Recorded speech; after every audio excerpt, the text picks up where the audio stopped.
Hey, welcome back, or if you're joining me for the first time, I'm Dana Davis. I'm an art teacher and I've been teaching high school art for 17 years. And this is my lesson on drawing symmetrical objects that are not geometric shapes. So in this video, we're gonna draw a bowl. This bowl right here, and been drawing it for a long time. So you get the advantage of seeing how I teach my students how to draw this object, and then maybe graduate yourself to different types of bowls and see if you can apply the same methods to those. Let's get started.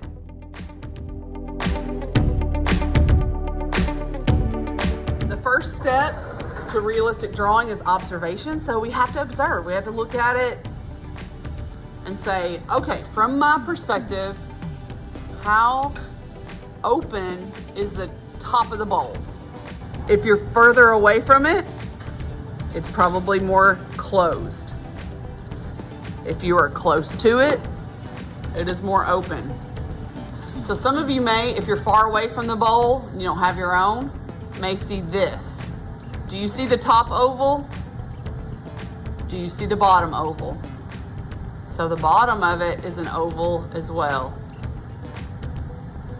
As you get closer, just like the toilet paper roll, it kind of opens up slowly. See how the ovals also intersect? So right now they're not touching each other. There's like a little gap. And then as I change my viewpoint, they're touching now, top and bottom. Give me a head nod if that makes sense to you. Like if what I was drawing was going to change as my vantage point changes. And now the bottom oval is inside the top oval.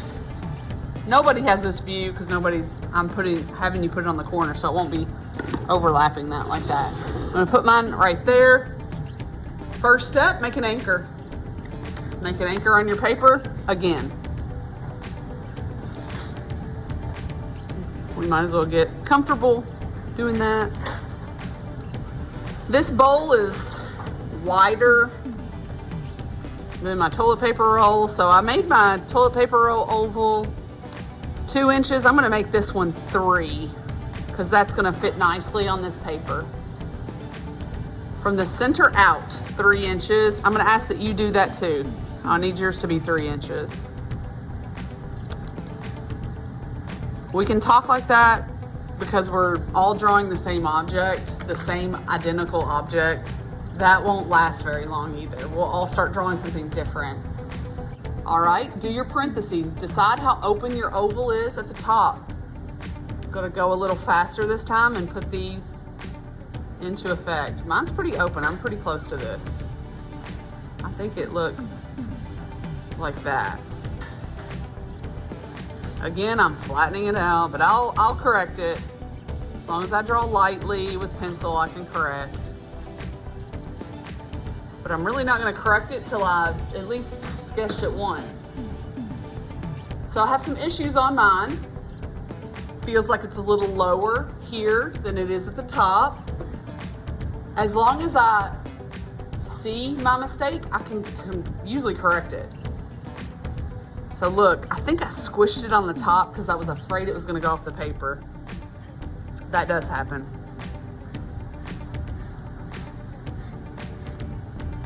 So I'm gonna go around a few times, get all the lumps out of it, try to get it fluid. If I was working in pencil, I would erase all this sketchiness and kind of find my good oval. It's in there somewhere. The little tick marks act as bumpers, almost like a pinball machine. It's not gonna go any further than that because I put those marks there. Turn it around. How tall is the bowl compared to the oval you just drew? How tall is your bowl compared to the width of that oval you drew on your paper? Twice as tall as it is wide. It is 4 times as tall as it is wide. It is 1 times as tall as it is wide. You have to just decide. for this, it's 0.5. It's half as tall as it is wide. This is what I think. I think it's only half as tall as it is wide. So look where I'm measuring. I'm measuring half of this oval. Keep my pointer, oh, actually, here. Keep my pointer finger in the center. There's my thumb, I swung it around. Approximately that tall. Which looks weird, but my bottom oval is little, so we gotta find out how little it is. And this is how I do it. When I'm looking at this bowl, I'm gonna move my paper so you can see. So if I were to take this side of the oval, see that bottom oval? I'm right next to it.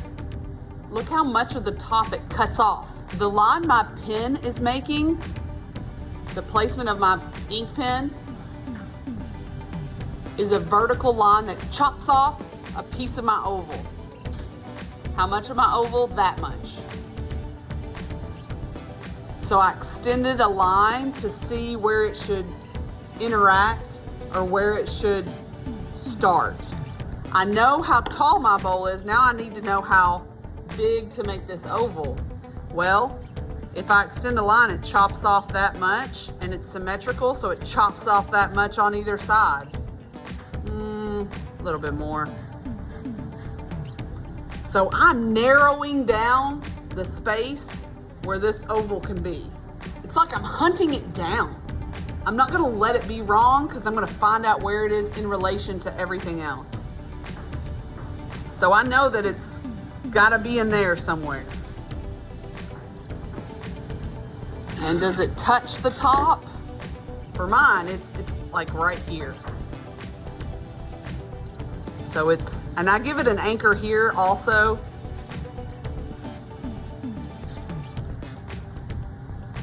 And that's my bowl. Some of you said in your mind, I could have drawn this bowl better without going through all these steps. The steps just threw me off. That's probably true if you really think that.